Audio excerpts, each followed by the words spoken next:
आखिरकार बारी परीशे के सामने अपनी मोहब्बत का इजहार कर ही देता है। उसकी वजह यह होती है कि बारी ने अपने दोस्त अयान की आंखों में परीशे के लिए दीवानगी देख ली थी। उसे खौफ था कि कहीं अयान दोबारा ठीक होकर परीशे के करीब आने की कोशिश न करे।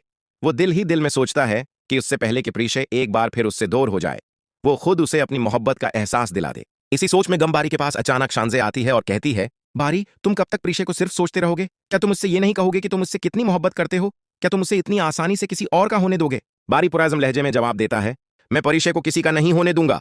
जो जगह मैंने उसे अपने दिल में दी है वो किसी और को नहीं दे सकता। अगर मेरी शादी होगी तो सिर्फ परीशे से। शांजे उसे मशूरा देती है कि फौरन जाकर अपने दिल की बात कह दे, कहीं देर न हो जाए, लेकिन बारी फिर भी हचकचाहट का शिकार रहता है। आखिरकार शांजे खुद आफस पहुंच जाती है और परीशे से कहती है कि उसे एक जरूरी बात करनी है।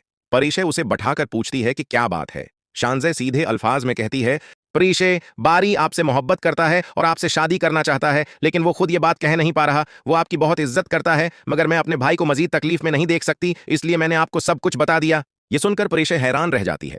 इसी दौरान बारी कमरे में दाखिल होता है और शांजे को लेकर चला जाता है, लेकिन जाते हुए शांजे उसे बता देती है कि वो सब कुछ परीशे को बता चुकी है। अब बारी शदीद परेशानी के आलम में परीशे के सामने आता है और आखिरकार अपने दिल की बात कह देता है। परीशे, शांजे ने जो कुछ कहा वो बिल्कुल सच है। मैं तुमसे मोहब्बत करता हूं। मुझे खुद नहीं पता चला कि कब मैंने तुम्हें अपना दिल दे दिया। प्लीज मुझसे शादी कर लो। परीशा ये सुनकर हैरान रह जाती है और बस उसे देखती रहती है। बारी मजीद कहता है, तुम जैसा कहोगी वैसा ही होगा। मैं तुम्हारे घर बाकायदा रिश्ता लेकर आऊंगा, बस तुम इनकार मत करना। तुम्हें खोने का खौफ मुझे अंदर से खत्म कर रहा था। जब अय्यान ने तुमसे शादी की बात की तो मेरे अंदर आग सी लग गई।